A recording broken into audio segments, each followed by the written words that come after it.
E como as pessoas não o consideram como uma fonte, não o consideram como filósofo, né? Não o reconhecem como o maior intelectual brasileiro? Porque nunca leram aquilo que ele escreveu, na maioria das vezes.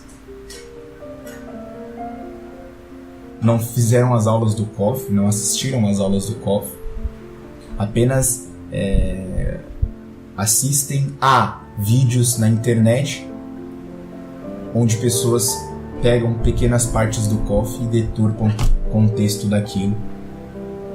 Às vezes, o professor começa a falar de algo que ele mencionou em outras aulas, mas como você não assistiu às outras aulas, você provavelmente não descobrirá o que ele está a falar. Então, o primeiro passo, você tem que admitir que você é um ignorante em diversos assuntos. Parar de sair dando pitaco por aí, né? Fazer aquele voto de abstinência de opinião. Você não precisa opinar sobre tudo. Quem disse isso? Você não pode ver uma notícia que você já quer sair por aí comentando? Por que você tem que comentar sobre tudo que acontece? A sua opinião é de suma importância, sim? Sem você, o mundo não continuará a girar? Então o primeiro passo é ter humildade, né? Segundo Hugo de São Vítor, humildade nada mais é que o senso da realidade. Então você enxergar o mundo como de fato ele é. Enxergar as coisas com um pé bem preso ao chão, né? Então, primeiro passo, uma lição de humildade, né? Saber que você não tem a capacidade ainda para discorrer sobre determinados assuntos, assim como eu não tenho por diversos. Por que nós criamos este grupo? Porque nós temos que reunir pessoas com o mesmo objetivo. É como o professor Olavo de Carvalho fala, criar uma elite intelectual. Vocês são bem mais jovens do que eu. Não estou dizendo que eu sou velho, não vou aqui começar a me vitimizar, veja bem. Mas vocês são bem mais jovens do que eu. Então, se vocês passarem a atinar para a realidade, né? Enxergar as coisas como de fato elas são, agora, quanto antes melhor.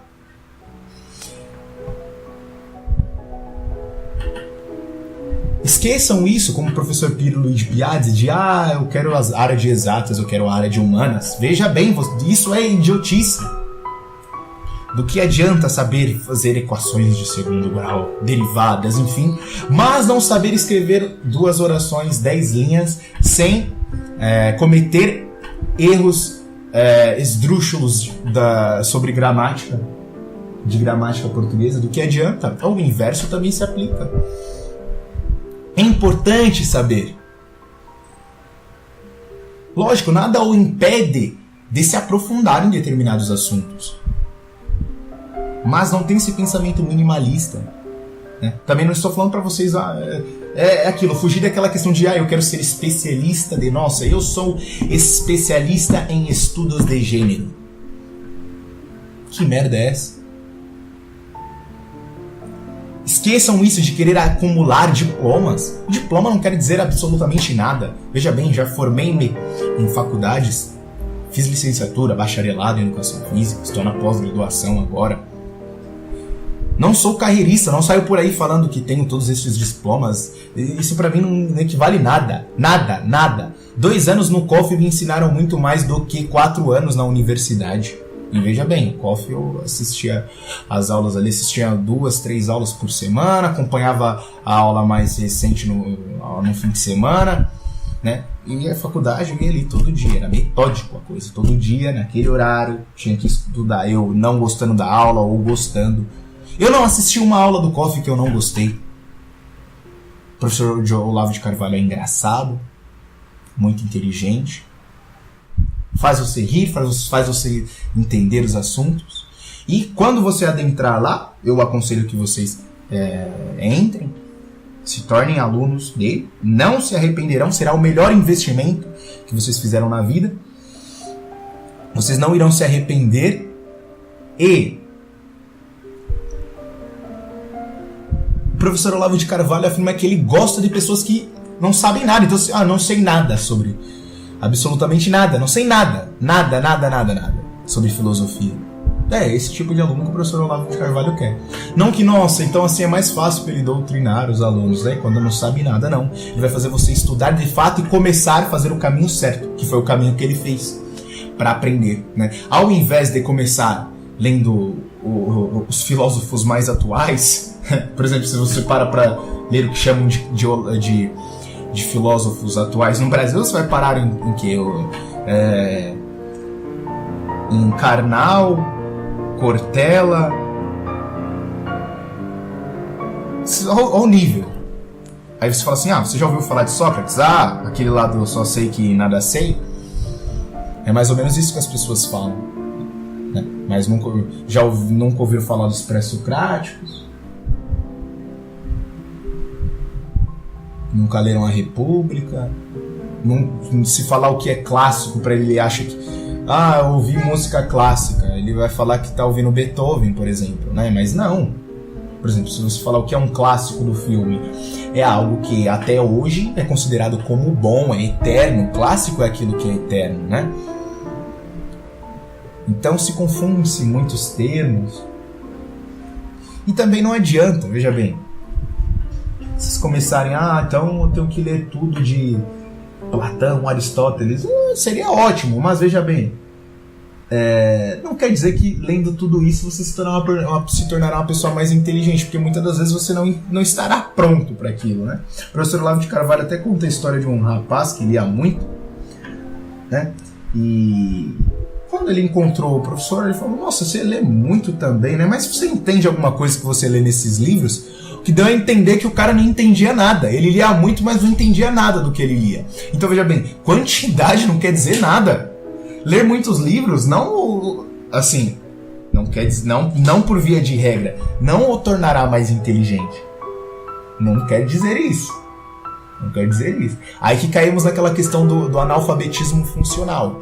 Eu sei ler, mas eu não sei decodificar aquilo que está em minha frente.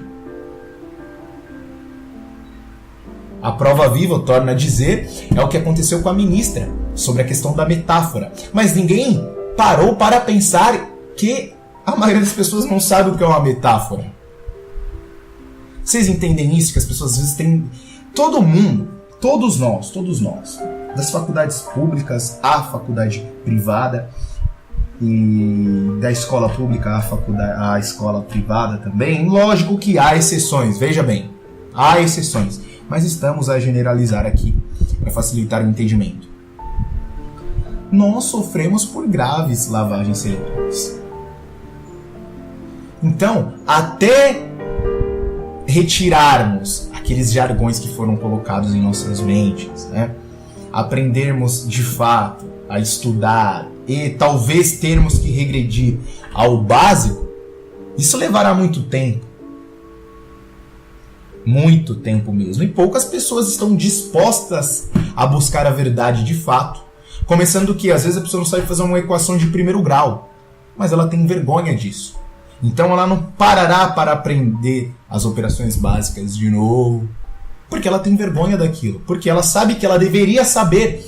Mas eu não vou isentá-los da culpa de não saber. Mas boa parte da culpa é de nossos professores, de um sistema corrompido, da forma como era proposto, tudo isso nas escolas. Mas adianta ficarmos reclamando aqui do que já passou? Não adiantará. Então é a hora de corrermos atrás do prejuízo. Por exemplo, eu estava a folhear aqui a gramática latina, né? E conversando com um colega, e ele falava que, não lembro, por exemplo, sobre questões de quem é o sujeito da frase, né? E nós estávamos vendo exemplos aqui, exemplos que são idiotas, mas que, por exemplo, você nota que nós não temos mais isso hoje nas escolas, que fazem com que a criança remeta a ter curiosidade sobre coisas que realmente importam. Por exemplo, você irá ensinar a uma criança como o que é o sujeito. Então você explicou o que é um sujeito dentro de uma oração. Então você dará exemplos para ela em um questionário, falar, descubra quem é o sujeito. Isso é muito comum nas escolas, mas peguem livros didáticos hoje em dia. Os exemplos são horríveis, né? Então, por exemplo, você pode utilizar Sócrates discorreu sobre a alma. Aí a pergunta é, quem discorreu sobre a alma? E a resposta, Sócrates. Logo, Sócrates é o sujeito desta oração. O que isso pode fazer atinar na cabeça da criança? Primeiro, o que é discorrer? Ela vai conhecer uma palavra nova. Ela procurará no dicionário. Discorrer. E ela descobrirá o que é discorrer. Ela se perguntará o que é alma. Assim, ela já entrará numa questão filosófica. Se perguntará quem é Sócrates. Ela se perguntará, ora, se o professor se deu o trabalho de colocar Sócrates num questionário, numa lição, logo, este senhor deve ter sido muito importante. Ou ele está vivo, ou ele já morreu, obviamente, uma das duas hipóteses. Será que ele escreveu alguma coisa? Quem foi ele? Será que Sócrates teve filhos? Ou seja, isso desperta na criança curiosidade. Agora, se você coloca, por exemplo, João beijou Pedrinho. Algo que não causa estranheza mais para ninguém. É bem provável que isso aconteça nas escolas. Que tipo de curiosidade que pode remeter isso na criança? Ela querer beijar o colega dela ao lado? Ela pensar que é normal beijar? Homens se beijarem? São vários questionamentos, né? Veja que a gente deu um salto, né, nos assuntos. Mas de forma geral, senhores, né, já estamos caminhando para 30 minutos de conferência. Esta foi uma conferência introdutória para aqueles membros que adentraram recentemente no grupo, né? Mas saiba que isso aqui é só o começo. Nosso grupo tem desempenhado um bom trabalho, né? Quero parabenizar novamente alguns dos membros que criaram um canal no YouTube para falar sobre apologética católica. Isso é de suma importância. Isso mostra que, obviamente, não estou falando que foi por minha causa que os rapazes criaram um grupo e que se desenvolveram intelectualmente, né? Mas nosso grupo teve uma parcela de contribuição para a formação dos rapazes e eles ainda estão conosco colaborando. Estamos longe de ser a elite intelectual do Brasil, né? Mas veja bem, nós temos diversos anos para continuar estudando, nós somos jovens, nós estamos no começo de tudo. Agora é a hora da gente não ficar opinando por aí, dando pitaco. Agora é a hora de a gente sentar a bunda na cadeira e estudar, se preparar, para quando as pessoas perguntarem, você chamar a pessoa de comunista, você saber realmente o que é aquilo, né? Esses dias eu comentei em um vídeo chamado Primavera Fascista, e o pessoal, um dos rapazes que cantou falou assim, eu não sou comunista, tá bom, pessoal? Eu me perguntei, eu respondi, eu falei, é claro que você não é comunista, jamais chamaríamos alguém de comunista sabendo que essa pessoa nem ao menos sabe o que é comunismo. Mas às vezes realmente a pessoa defende os ideais comunistas mesmo sem saber, utiliza os jargões, parece que você está lendo um livro pós-moderno ali. Enfim. Diga, Adriano.